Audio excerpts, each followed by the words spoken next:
오늘 함께 나눌 말씀은 누가복음 23장 13절에서 25절입니다. 누가복음 23장 13절에서 25절 말씀입니다. 제가 봉독하겠습니다. 빌라도가 대제사장들과 관리들과 백성을 불러 모으고 이르되 너희가 이 사람이 백성을 미혹하는 자라 하여 내게 끌고 왔도다. 보라, 내가 너희 앞에서 신문하였으되 너희가 고발하는 일에 대하여 이 사람에게서 죄를 찾지 못하였고 헤롯이 또한 그렇게 하여 그를 우리에게 도로 보내었도다. 보라, 그가 행한 일에는 죽일 일이 없느니라. 그러므로 때려서 놓겠노라. 무리가 일제히 소리질러 이르되 이 사람을 없이하고 바라바를 우리에게 놓아주소서 하니 이 바라바는 성중에서 일어난 밀란과 살인으로 말미암아 옥에 갇힌 자러라. 빌라도는 예수를 놓고자 하여 다시 그들에게 말하되 그들은 소리질러 이르되 그를 십자가에 못 박게 하소서, 십자가에 못 박게 하소서 하는지라. 빌라도가 세 번째 말하되 이 사람이 무슨 악한 일을 하였느냐? 나는 그에게서 죽일 죄를 찾지 못하였나니 때려서 놓으리라 하니 그들이 큰 소리로 재촉하여 십자가에 못 박기를 구하니 그들의 소리가 이긴지라. 이에 빌라도가 그들이 구하는 대로 하기를 엄도하고 그들이 요구하는 자 곧 밀란과 살인으로 말미암아 옥에 갇힌 자를 놓아주고 예수는 넘겨주어 그들의 뜻대로 하게 하니라. 아멘. 그들의 소리가 이긴지라 라는 제목으로 말씀 나누겠습니다. 우리말에 우스갯소리로 목소리 큰 놈이 이긴다 이런 말이 있습니다. 옳고 그름이 무엇이든 간에 우기면 된다는 식의 내용인 것 같아요. 오늘 딱 그런 상황이 벌어집니다. 많이들 알다시피 오늘 상황은 빌라도가 예수님을 재판하는 장면입니다. 이미 빌라도는 예수라는 한 선지자, 특별히 인기가 많은 한 사람을 심판하는 것이 조금은 부담스러워서 헤롯 왕에게 보냈다가 또 헤롯이 반대로 빌라도에게 예수를 다시 보낸 상황입니다. 빌라도와 무리 사이에는 세 번의 대화가 오갑니다. 빌라도가 예수님을 신문한 뒤에 결과적으로 빌라도는 이렇게 선포를 합니다. 너희가 이 사람이 백성을 미혹하는 자라 하여 내게 끌고 왔도다. 백성들이 어, 제기한 그 심판의 내용을 이제 먼저 이야기하죠. 공소 내용이라고 보면 되겠습니다. 보라, 내가 너희 앞에서 신문하였으되 너희가 고발하는 일에 대하여 이 사람에게서 죄를 찾지 못하였고 물론 빌라도가 예수님을 하나님의 아들이라거나 메시아로 믿었을 리는 없습니다. 하지만 적어도 백성들이 주장하는 것처럼 특별히 사람들을 미혹해서 로마의 위협이 될 만한 사람이 아니라는 결론을 내렸던 것 같아요. 헤롯이 또한 그렇게 하여 그를 우리에게 도로 보내었도다. 헤롯 왕의 판결도 존중하고 있죠. 보라, 그가 행한 일에는 죽일 일이 없느니라. 그러므로 때려서 놓겠노라. 이것이 빌라도의 결론이었습니다. 그냥 물론 무죄라 생각하지만 그냥 놔주기에는 또 체면도 있고 보고 있는 구경꾼들의 부담되기도 하니까 좀 때려서 놔주겠다. 이런 식으로 판결을 내리고자 합니다. 그런데 빌라도의 이 첫 번째 판결문에 대한 무리의 반응이 이렇습니다. 18절 무리가 일제히 소리질러 이르되 이 사람을 없이 하고 바라바를 우리에게 놓아주소서. 바라바는 로마에 대하여 반란을 일으켰던 반란군의 주동자였던 것 같아요. 근데 이 바라바가 물론 사형을 받았을 사람입니다만 그 살인자요 사형받아 마땅할 한 사람을 차라리 놓아달라. 우리가 그렇게 반응을 합니다. 그랬더니 빌라도가 다시 한번 재청을 합니다. 20절 빌라도는 예수를 놓고자 하여 다시 그들에게 말하되 또 21절 무리가 다시 반응을 하죠. 소리질러 이르되 그를 십자가에 못 박게 하소서 십자가에 못 박게 하소서 하는지라. 그냥 죽이는 것도 아니고 십자가에 못을 박아서 죽여달라 이렇게 요청을 하고 있습니다. 마지막으로 빌라도가 한 번 더 반문을 합니다.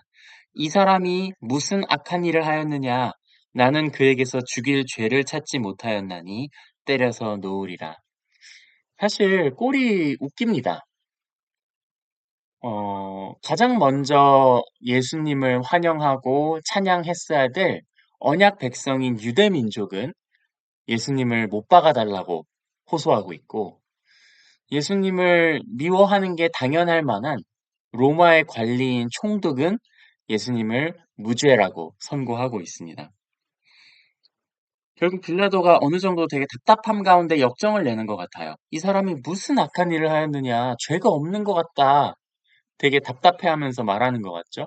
그런데도 마지막으로 무리가 이렇게 반응합니다.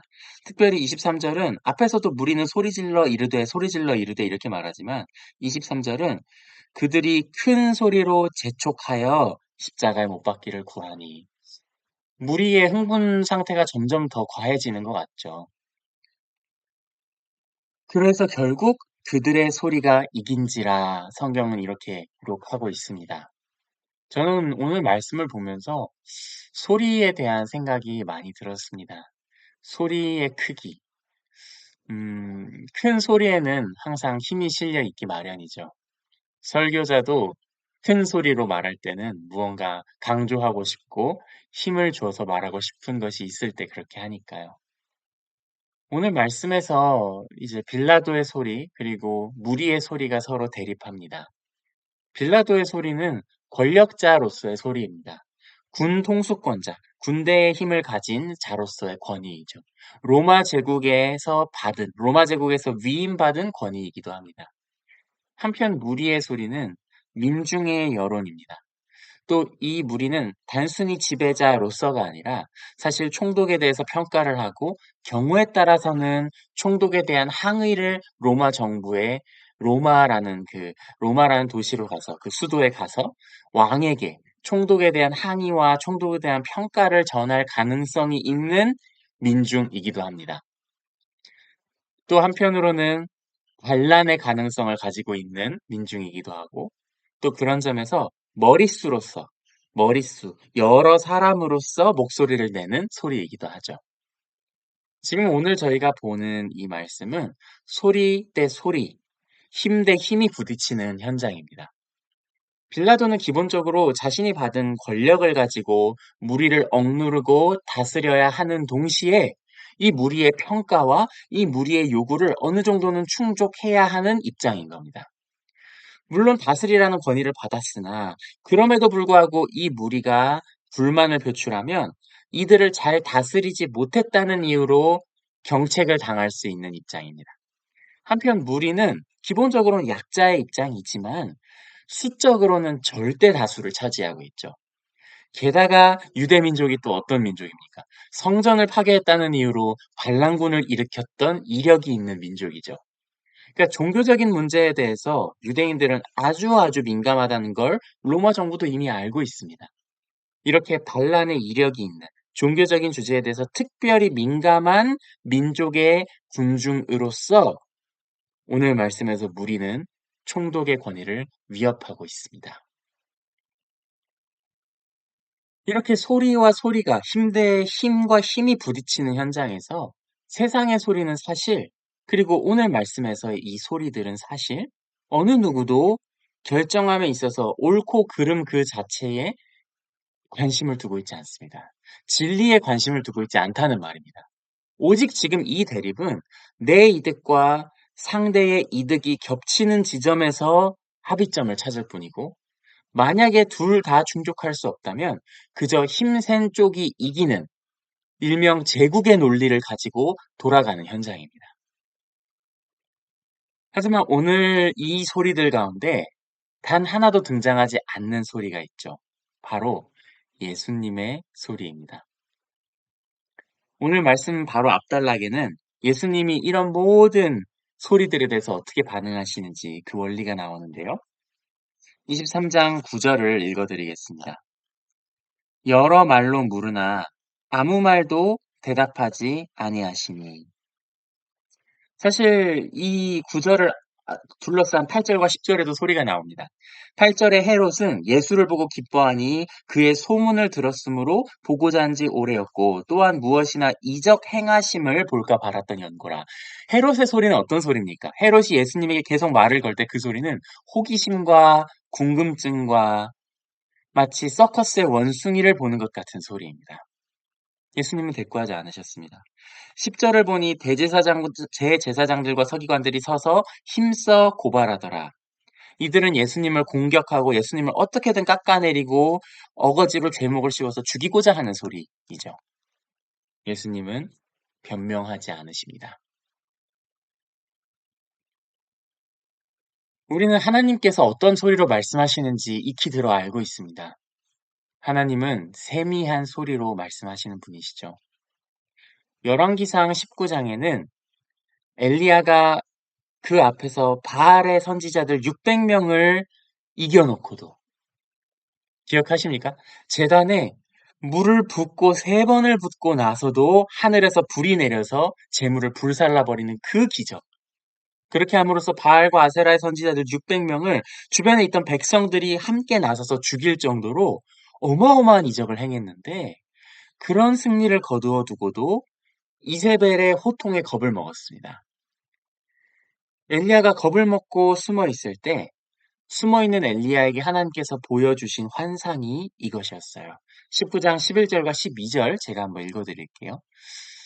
여호와께서 이르시되 너는 나가서 여호와 앞에서 산에 서라 하시더니 여호와께서 지나가시는데 여호와 앞에 크고 강한 바람이 산을 가르고 바위를 부수나 바람 가운데 여호와께서 계시지 아니하며 바람 후에 지진이 있으나 지진 가운데에도 여호와께서 계시지 아니하며 또 지진 후에 불이 있으나 불 가운데에도 여호와께서 계시지 아니하더니 불 후에 세미한 소리가 있는지라. 지금 보여주신 환상은 이겁니다. 크고 강한 바람이 산을 가르고 바위를 부술 정도의 태풍이 불어쳐도 그 가운데 여호와께서 안 계셨고요. 지진이 있어서 땅이 갈라지고 그 깊은 땅속이 보여서 사실은 보이지 않을 정도로 깊은 땅속으로 그 어둠이 보이는데도 불구하고 그 가운데도 여호와께서 계시지 아니하며 또 지진 후에 불의 폭풍이 지나가는데도 그 불 가운데 여호와께서 계시지 아니하더니 불 후에 세미한 소리가 있는지라. 하나님께서는 우리에게 세미한 소리로 말씀하십니다. 근데 오늘 우리는 어떻습니까? 마치 다니엘서의 말씀처럼 오늘날은 많은 사람들이 빨리 왕래하고 지식이 더하리라. 지식이 넘치는 세상입니다. 그야말로 소리들의 향연이라고 해도 과언이 아니겠죠. 저만 해도 유튜브를 좋아하는데요. 유튜브를 보면 그 쇼츠가 이젠 3분으로 늘어났습니다만 1분일 때 1분마다 영상이 하나씩 넘어가면서 1시간이면 무려 60개의 소리를 들을 수 있는 지식의 홍수라는 표현처럼 우리는 수많은 소리를 들으며 살아갑니다. 근데 구별하지 않으면 휩쓸려 가기 너무 쉬운 환경이죠. 우리가 듣는 소리의 대부분의 소리들은 거의 다 힘의 논리를 이야기합니다. 제국의 논리를 우리에게 들이밉니다. 멈춰 있는 것은 뒤처지는 것이죠. 옆집 아이가 이런 거 저런 거 한다더라. 이렇게 저렇게 해야 아이가 머리가 좋아진다더라. 어릴 때 이걸 안 먹이면 마치 건강하게 성장할 수 없을 것 같은 수많은 소리들을 저도 부모로서 들으며 살아갑니다. 근데 그뿐이 아닌 것 같아요. 세상에서 우리에게 주는 어떤 소리보다도 크고 강력하게 우리를 움직이는 것은 아마도 내 마음속의 소리가 아닐까 싶습니다. 내 욕구와 나의 가치관과 내가 생각하는 방향들이야말로 어찌 보면 가장 강한 모티프일 것 같아요. 그런 점에서 세미하고도 세미한 하나님의 소리를 막아서는 가장 강력한 적은 내가 나에게 하고 있는 소리가 아닐까요? 내 소리까지도 잠재우지 않는다면 성령의 소리를 듣는 게 가능할까 싶습니다. 저는 뭐 성격 때문인지 교육 때문인지 사역 현장에서 멋지고 예쁜 모양으로 일을 완성하는 걸 좋아했습니다. 뭐 예를 들면 서로 양보하는 모양이라던가 참여율이 높은 모양이라던가 교양 있는 소통과 예의 있는 소통, 또 팀워크, 협조적인 팀워크 뭐 이런 게 되게 좋았어요. 아마 이전 교회 영향이 있지 않을까 싶긴 한데요. 제 첫 사역지다 보니까. 근데 이전 교회는 교양과 예의를 매우 중시하는 사회적인 분위기에 놓여 있는 교회였습니다. 그러니까 그냥 그 지역적인 특성이 그랬단 말이에요. 그러면서 그러다 보니까 이런 모양새를 중요하게 생각했죠. 근데 여기서 재밌는 게 저는 그 교양 있게 하고 체면을 차리고 막 예의가 있어야 하는 그런 거를 어느 정도는 가식적이라고 생각하면서 싫어하면서도 예쁜 모양새로 일을 해내는 건 좋아했던 것 같아요. 반대로 지금 제가 사역하고 있는 교회는 교양이나 체면을 이전 교회만큼 중요시하지 않습니다. 되게 자유로운 분위기예요. 그러면서 당연히 자유롭기 때문에 예쁜 모양새도 개의치 않죠. 근데 부끄럽지만 저는 제가 좋아하는 방식만 원했어요. 제가 원하는 무언가가 너무 분명하니까 같이 일하는, 같이 섬겨주시는 팀원들의 마음이라거나 혹은 그 팀원들을 통해서, 상황들을 통해서 전해주시는 하나님의 소리, 어느 것도 저한테는 들리지 않았습니다. 그런 모든 주변의 소리들을 듣지 않고 제 마음의 소리에만 집중하니까 사실은 팀 가운데 갈등이 끊일 날이 없습니다. 저만 해도 소진되는 걸 느꼈었어요. 음. 하지만 올해 들어오면서 제 안에서 여러 가지 신앙적으로 좋은 변화들이 조금씩 일어나면서 조금 더 조용히 제가 생각하는 좋은 방식들, 제가 익숙하고 바라는 생각들이 아니어도 그것들을 먼저 들으려고, 존중하려고, 마음을 열고 들으려고 노력하고 있는데요. 개인적으로는 되게 만족스럽습니다. 사역이 즐겁고 팀원 간에도 오히려 더욱 즐거운 관계가 형성이 되는 것 같기도 해요. 그리고 무엇보다도 열린 마음으로 하나님의 소리를 구할 때에 저는 요즘 들어 조금 더 제가 하나님의 소리에 하나님이 주시는 마음에 솔직하게 반응하고 있다고 느낍니다. 원래는 제 마음 가운데에 긍휼이나 사랑의 마음을 주실 때조차도 현실적인 이유들로 이래서 안 되고 저래서 안 되고 하는 이유를 찾기에 바쁜 사람이었어요. 하지만 요즘은 조금이나마 하나님이 주시는 그 마음들을 귀하게 여기고 일단은 그 마음에 반응해서 저의 마음을 온전히 그 마음에 합하게 가려고 애쓰고 있는데 음 그렇게 할 때 훨씬 더 예수 그리스도의 생명을 전하기가 쉬워졌다 이렇게 느낍니다. 여러분도 그래 보셨으면 좋겠어요. 각자 다른 경험들이 있으시겠지만 당연히 우리 마음 가운데는 무언가가 더 편하게 느껴지고 무언가가 익숙하고 어떤 점에선 더 옳다고 느껴지기도 하는 지점들이 있을 것 같습니다. 하지만 그럴 때조차도 최대한 열린 마음으로 하나님의 소리를 구하기를 축복합니다. 때로는 조용한 가운데 사색하는 게 필요하다고 자꾸만 느껴요. 사색하면서 조용하게 생각하면서 하나님께서 나에게 주시는 마음이 무엇인지 돌아보고 담대하게 반응하셨으면 좋겠습니다. 우리에게 주시는 그 마음들, 스쳐 지나가는 마음들을 특정 현실적인 이유로 미뤄두거나 눌러두는 것이 아니라 그 마음을 하나님의 부르심이라고 생각하고 그 마음에 솔직하게 응답해 보았으면 좋겠습니다.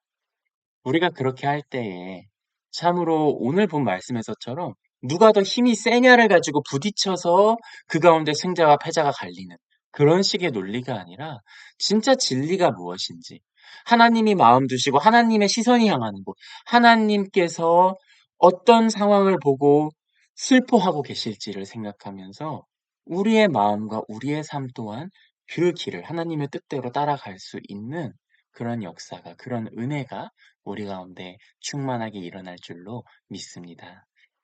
함께 기도하겠습니다.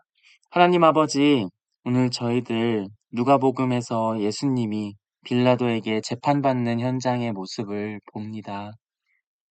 주님, 참으로 예수님이 실제로 누구이신지, 예수님이 하시는 말씀의 내용이 무엇인지에 관심을 가지는 이가 없습니다. 빌라도는 예수님이 무죄인 줄 알면서도, 무죄라고 생각하면서도 민중의 목소리에 힘으로 밀려서 자신의 생각을 온전히 판결하지 못합니다.